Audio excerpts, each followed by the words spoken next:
মূল্যস্ফীতি কমাও, বাজার সিন্ডিকেট ভেঙে দাও, রেশনিংয়ের মাধ্যমে শ্রমজীবী মেহনতি মানুষ ও তাদের সন্তানের খাদ্য নিরাপত্তা নিশ্চিত করো, এই দাবিতে আজকে বিপ্লবী ছাত্রমৈত্রী ঢাকা মহানগর শাখার সমাবেশ। আপনারা সবাই জানেন 4 মাস হয়ে গেল আমাদের গণঅভ্যুত্থানের, তবে এখন পর্যন্ত সিস্টেম এখনো আগের মতোই আছে। যেখানে আগে বাজারে সিন্ডিকেট থাকতো, চাঁদাবাজি থাকতো, সেগুলো এখনো হচ্ছে, হয়তো মুখ পরিবর্তন হয়েছে, মানে অন্য একজন করতো, আগে আওয়ামী লীগ করতো, এখন হয়তো অন্য কোনো দল বা অন্য মানুষজন করতেছে। তো এইসব বন্ধ করা, পাশাপাশি রেশনিংয়ের ব্যবস্থা এবং মূল্যস্ফীতি, আমরা দেখি ইদানিং যে পরিমাণ দ্রব্যমূল্যের দাম, তো এইসব বন্ধ করার দাবিতে আজকে আমাদের সমাবেশ। আজকের এই দিনে অত্যন্ত দুঃখের সাথে আমাদের বলতে হয় যে আজকেও আমাদের রাস্তায় দাঁড়ায় সমাবেশ করতে হচ্ছে। কেন? আমাদের মৌলিক অধিকারের জন্য। কিসের জন্য? খাদ্যের জন্য। বন্ধুগণ, আপনি আমি আমাদের নিত্য প্রয়োজনীয় দৈনন্দিন জীবনে ট্যাক্স দিয়ে রাষ্ট্রীয় নাগরিকের যে দায়িত্ব, সে দায়িত্ব পালন করছি ঠিকই, কিন্তু নাগরিকের উপর রাষ্ট্রের যে দায়িত্ব, সেই দায়িত্ব কিন্তু রাষ্ট্র পালন করছে না। আমি মানলাম বিগত আমলে আমরা ফ্যাসিস্ট আমলে ছিলাম, কিন্তু এখন তো গণঅভ্যুত্থানের সরকার, এই সরকার কেন আমার পেটের ক্ষুধা বুঝবে না? বন্ধুগণ, আমরা জানি বিগত ফ্যাসিস্ট আমলে আমাদের যে বাণিজ্য মন্ত্রী ছিল, সে বলেছিল সিন্ডিকেট ভাঙা নাকি সরকারের পক্ষে সম্ভব না।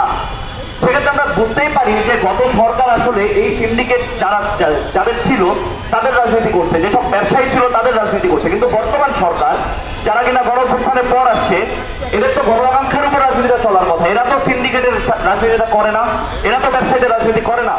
এদের রাজনীতি হওয়ার কথা শ্রমজীবী জনতা, এদের রাজনীতি তাদের হওয়ার কথা যারা কিনা গণঅভ্যুত্থানে অংশগ্রহণ করেছে।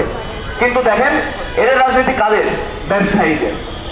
বন্ধুগণ, আজকের বাজার মূল্য যদি দেখেন, আজকে বাজার মূল্যে মুরগির কেজি 190 টাকা, গরুর মাংস 750 থেকে 800 টাকা, এমনকি পুষ্টির যে সর্বনিম্ন পর্যায়ে যে জিনিস, সেটা হচ্ছে ডিম, তার মূল্য 50 টাকা হালি। সেক্ষেত্রে আমাদের যে শ্রমজীবী জনতা আছে, তাদের তারা পুষ্টি পাবে কোথা থেকে, কোন রকমের খাদ্য থেকে?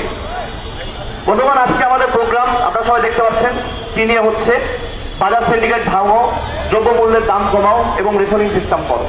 আপনারা হয়তো ভাবতে পারেন যে হয়তো বা অন্য কেউ আসলে হয়তো এই সমাধানটা হয়ে যেত।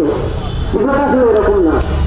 দেখেন, আপনারা সংগ্রাম করেন, আপনারা ব্রিটিশ খেদান, পাকিস্তান খেদান, হাসিনা খেদান, এরশাদ খেদান, যে জিনিসটা খেদাতে পারেননি সেটা হলো সিন্ডিকেট।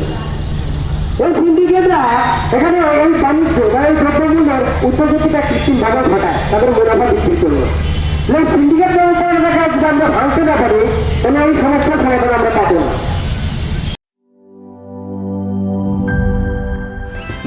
Hydrostatic pressure test. আরে পাইপ তো ফ্যান্টাস্টিক। Impact test. দেখেন কত চাপ নেয়, প্রেসার যতই হোক এই পাইপ ভাঙবে না। মাটির 1250 ফুট পর্যন্ত গভীর চাপ নিতে পারে আরএফএল ইউপিভিসি গ্লাস পাইপ।